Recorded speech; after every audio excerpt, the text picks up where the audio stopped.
धन्यवाद आदरणीय जयराम रमेश जी और यहाँ पे उपस्थित साथियों। कई सत्र देखे हैं लेकिन कभी भी सत्ताधारी सरकार को इतनी डरी हुई और सहमी हुई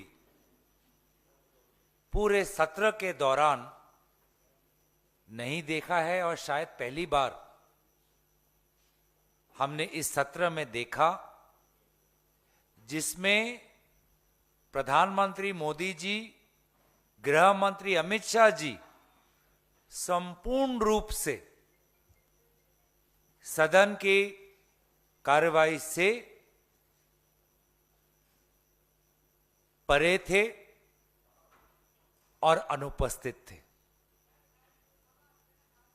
सदन के पहले की शुरुआत में हमने सरकार को जताया कि ये सत्र बहुत ही महत्वपूर्ण है। बहुत से महत्वपूर्ण विषय हम इस सत्र में उठाना चाहते हैं, जैसे कि सबसे पहले नीट परीक्षा में जो भ्रष्टाचारी हुई, दूसरा अयोध्या राम मंदिर के ट्रस्ट में जो चंदा चोरी हुई, तीसरा जो एथेनॉल के मामले में मिलावटी हो रही है, चौथा जो भाजपा के मुख्यमंत्री पद पर बैठे हुए लोगों पर, व्यक्तियों पर, चाहे वह अरुणाचल प्रदेश हो चाहे वह मध्य प्रदेश हो, लापरवाही और भ्रष्टाचारी की जो आरोप लग रहे हैं, पांचवा जो विदेश नीति को लेकर विशेष रूप से चीन से जो हमारे विदेश नीति और हमारे जमीन पर जो खतरे की संकेत आ रहे हैं, और जिस प्रकार का जो भारत के लोगों का जो टैक्स पेयर का जो पैसा है, जो पब्लिक इंफ्रास्ट्रक्चर प्रोजेक्ट्स में जो नष्ट हो रहा है, व्यर्थ हो रहा है,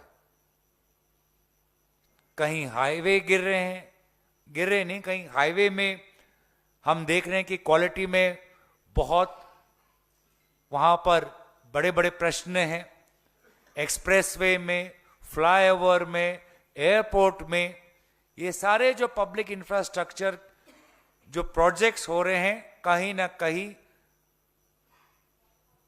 जिस प्रकार से भ्रष्टाचार वहां पे हो रहा है, जिसके कारण करोड़ों पैसे भारत के जनता का वहां पर व्यर्थ हो रहा है। ये सारे महत्वपूर्ण मुद्दे हमने सरकार को पहले ही दिन, जिस दिन सत्र शुरू हुआ उससे एक दिन पहले रविवार को ही हमने सरकार को सचेत कर दिया था, और सरकार ने भी कौन से वो बिल लाना चाहते हैं इस सत्र में, उन्होंने हमको उसका ब्यौरा हमको दिया। और हमने पहले दिन से ही कहा कि सरकार की जहां पर बिल्स की बात है, विपक्ष एक सकारात्मक भूमिका अपनाएगा, लेकिन हमारे जो ये विषय हैं, इन विषयों को आप लीजिए। उसके बाद अब लगभग 21 दिन गुजर गए, सरकार ने अपने बिल्स दिन में उन्होंने पारित करवाए। वो बिल्स भी किस प्रकार के थे उसमें हम जाएंगे, लेकिन विषय छात्र आंदोलन के कारण जनता मंतर पर जिस प्रकार से एक माहौल बना और पूरे देश भर में जो माहौल बना, उसके कारण सरकार को अपने शिक्षा मंत्री का इस्तीफा लेना पड़ा, विवश हुए, और एक ऐसा संशोधन, पेपर लीक के मामले में एक ऐसा संशोधन लाने के लिए विवश हुए जो बिल वो आज से 2 साल पहले ही 2024 में लेके आए। लेकिन उस बिल पर 2 दिन की चर्चा हुई, जिस चर्चा में कांग्रेस पार्टी ने जो 3 मांग रखी थी कि शिक्षा मंत्री का इस्तीफा, गृह मंत्री का बयान पेलेट गन पे, आंसू गैस पर, पुलिस अत्याचार पर, AK-47 पर, और तीसरा प्रधानमंत्री को खेद प्रकट करना चाहिए। उस 2 दिन के चर्चा में सिर्फ एक ही हमारी मांग पर सरकार ने समर्थन दिया, वो है शिक्षा मंत्री का इस्तीफा। अफसोस की बात कि वो उस 2 दिन की चर्चा में हम बार बार कहते रहे कि गृह मंत्री आप चर्चा में आइए, चर्चा में भाग लीजिए, पुलिस प्रशासन के द्वारा किया गया कार्रवाई पर आप अपना वक्तव्य रखिए। राहुल गांधी जी ने बात रखी, प्रियंका गांधी जी ने बात रखी, केसी वेणुगोपाल जी ने बात रखी, शशि थरूर जी ने बात रखी, अखिलेश यादव जी ने बात रखी, विभिन्न दलों के नेता ने बात रखी, भाजपा से भी बात उनके लोगों ने रखा, लेकिन गृह मंत्री कभी आए नहीं। 2 दिन की चर्चा हुई, गृह मंत्री एक बार भी आए नहीं, प्रधानमंत्री एक बार भी आए नहीं। उस 2 दिन की चर्चा में शिक्षा मंत्री जो नए जिम्मेदारी लेने वाले शिक्षा मंत्री, उन्होंने भी भाग नहीं लिया। शिक्षा को लेकर यह सरकार कितनी महत्व देती है, वो तो जब उन्होंने NTA के चेयरमैन को बहाल रखा, जिस प्रकार से धर्मेंद्र प्रधान जी को एकदम हीरो बना दिया, हीरो जैसा स्वागत दिया, और जिस एजुकेशन सेक्रेटरी को रखा, कुछ ही दिन बाद उसको बदलना पड़ा। कितना महत्व देते हैं वो तो हमको पता चलता है। राहुल गांधी जी ने महत्वपूर्ण मुद्दे उठाए कि किस प्रकार से यूनिवर्सिटीज की वाइस चांसलर्स आज RSS के कब्जे में, उसका भी प्रमाण बार बार मिलता रहा। लेकिन यह सरकार इतनी डरी हुई कि इस 2 दिन के चर्चा में ना प्रधानमंत्री आए जो रात को रील बनाते हैं, ना गृह मंत्री आए, और 15 दिन तक गृह मंत्री लापता, गायब, और फिर सदन से के खत्म होने से 2 दिन पहले वो जाग उठते हैं, कुंभकर्ण के नींद से जाग उठकर कहते हैं कि चलो अब चर्चा होनी चाहिए।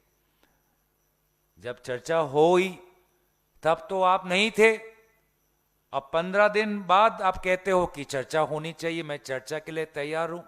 चर्चा तो हो गई, सबने अपनी राय दे दी, बात थी बस आप अपना बयान दीजिए। लेकिन बयान से वो कतराए, बार बार कहते रहे कि मैं बयान नहीं दूंगा, मुझे चर्चा चाहिए। ये तो सिर्फ एक बहाना था कि वो सदन से दूर रहे और बयान देने से वो अपनी जिम्मेवारी से पीछे हटे। नहीं तो ये किस प्रकार का बहाना कि चर्चा होनी चाहिए, जब चर्चा हो चुकी है। 10-12 दिन से वो लापता थे, तो ये किस प्रकार का बहाना कि चर्चा होनी चाहिए, विपक्ष नहीं चाहता चर्चा हो। चर्चा तो हो चुकी थी, बस आपका बयान ही बाकी था। अब बयान आप क्यों नहीं दे रहे कि पेलेट गन किसने चलाया, किलो वाली डंडी का निर्देश किसने दिया? तो ये सिर्फ और सिर्फ एक बहाना। बस अंत में दोनों प्रधानमंत्री और गृह मंत्री आते हैं, अध्यक्ष महोदय का भी जो उनका वक्तव्य होता है हमने सुना नहीं, तुरंत आज लोकसभा स्थगित हो गया। तो इतना जो ये 56 इंच की बात कहते हैं, हमें तो कोई 56 इंच का नेतृत्व का वजूद हमने इस सत्र में नहीं देखा। वे बिल्स, ऐसे बिल्स लाए जो राज्य सरकारों की ताकतों को कमजोर करता है, वो चाहे कोऑपरेशन का बिल हो, चाहे माइंस एंड मिनरल्स का बिल हो। FCRA पे हम सब एकजुट रहे विपक्ष, और इसीलिए FCRA, हालांकि हमारा मांग था कि इसको विड्रॉ किया जाए, लेकिन सरकार ने इसको JPC तक भेजा। माइंस एंड मिनरल्स बिल जो विशेष निजी कंपनियों के मुनाफे के लिए है, कमेटी में नहीं भेजा गया। नेशनल कोऑपरेशन पे जो बिल था, जो राज्य के स्टेट कोऑपरेटिव्स को धीरे धीरे कमजोर करता है, उसको कमेटी में नहीं भेजा गया। तो सरकार पूरी के पूरी तरीके से इस सत्र में बैकफुट में दिखाई दी। विपक्षी दलों में एक नई ऊर्जा और एकता हमें दिखाई दी। हम सारे विपक्षी दलों के नेताओं को धन्यवाद देते हैं कि इन्होंने जो सहयोग दिया और हम सब में एक संतुलन हमें दिखाई दिया। हम विपक्षी दलों के नेताओं को भी हम धन्यवाद देते हैं। और अंत तक हमारी मांग, जिसके कारण सरकार पीछे हटती हुई दिखाई दी, वो ये थी कि गृह मंत्री बयान दीजिए और चंदा चोरी पर डिबेट शुरू कीजिए। बयान नहीं देना चाहते थे, चंदा चोरी, राम मंदिर के ट्रस्ट के भ्रष्टाचार पर चर्चा नहीं चाहते थे, और इसीलिए सदन से भागते हुए नजर आई इस बार भाजपा की नेतृत्व। तो मैं यहीं पर अपने वाणी को विराम देता हूं।